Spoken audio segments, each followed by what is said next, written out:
Hello दोस्तों, new video में आपका स्वागत है। चलिए आज हम प्राचीन भारत के बारे में देखते हैं।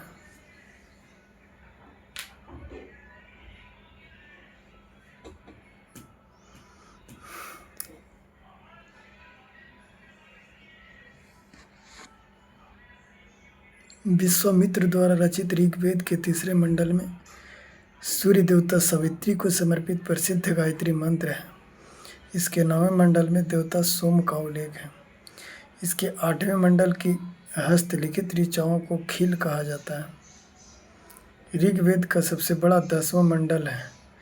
इसमें नंदीस्तुति सूक्त, नदियों की प्रशंसा, पुरुष सूक्त, वैदिक समाजशास्त्र, नास्तीय सूक्त, ब्रह्मांड के सृजन से संबंधित विभिन्न अनुमान, सूर्य युक्त, विवाह श्लोक आदि सम्मिलित है।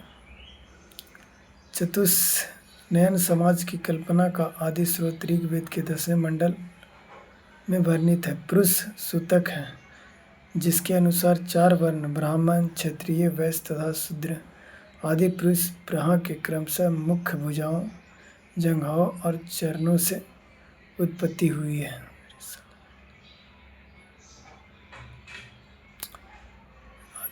पुरुष ब्राह्मण के क्रमशः मुख्य भुजाओं से जांघों और चरणों से हुआ।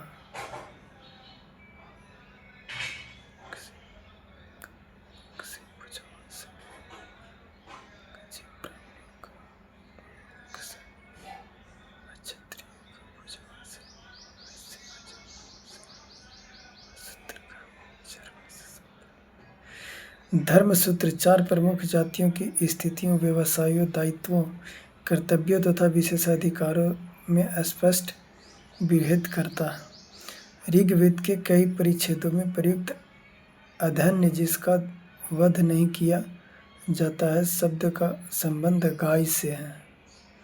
ऋग्वेद में ब्रह्म का उल्लेख तो है किंतु आत्मा का नहीं। ईसा पूर्व एवं ईस्वी वर्तमान में प्रचलित ग्रेगोरियन कैलेंडर, ईसाई कैलेंडर, जूलियन कैलेंडर ईसाई धर्मगुरु ईसा मसीह के जन्म वर्ष कल्पित पर आधारित है। ईसा मसीह के जन्म के पहले के समय को ईसा पूर्व यानी BC, before the birth of Jesus Christ कहा जाता है। ईसा पूर्व के वर्षों की गिनती उल्टी दिशा में होती है, जैसे महात्मा बुद्ध का जन्म 563 ईसा पूर्व में एवं मृत्यु 483 ईसा पूर्व में हुआ, यानी ईसा मसीह के जन्म के 563 वर्ष पूर्व महात्मा बुद्ध का जन्म एवं 483 वर्ष पूर्व मृत्यु हुई थी। ईसा मसीह की जन्म तिथि से आरंभ हुआ सन ईस्वी सन कहलाता है। इसके लिए संक्षेप में ई लिखा जाता है। ई को लैटिन भाषा के शब्द एडी में भी लिखा जाता है। एडी यानी एनो डोमिनी, जिसका शाब्दिक अर्थ है in the year of Lord Jesus Christ. Vincent Arthur Smith ने प्राचीन भारत का पहला सुव्यवस्थित इतिहास अर्ली हिस्ट्री ऑफ इंडिया 1904 में तैयार किया था। इस पुस्तक के 1/3 भाग में केवल सिकंदर का आक्रमण वर्णित है।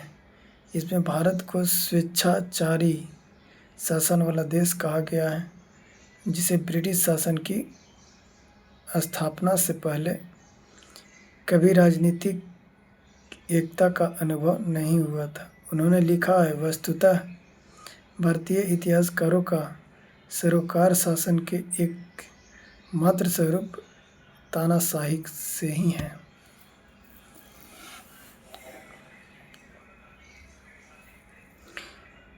वामनावतार के 3 पंगों के आख्यान का प्राचीनतम स्रोत ऋग्वेद है। वामन अवतार भगवान वामन श्री हरि के पहले ऐसे अवतार थे जो मानव रूप में प्रकट हुए थे। उनके पिता वामन ऋषि एवं माता अदिति थी। वे बौने ब्राह्मण के रूप में जन्मे थे। भगवान पुराण के अनुसार वामन अवतार का उद्देश्य भगवान विष्णु द्वारा इंद्र को पुनः स्वर्गलोक पर अधिकार दिलाना था। वामन भगवान को दक्षिण भारत में उपेंद्र के नाम से जाना जाता था। तो चलिए वीडियो को लाइक शेयर कमेंट जरूर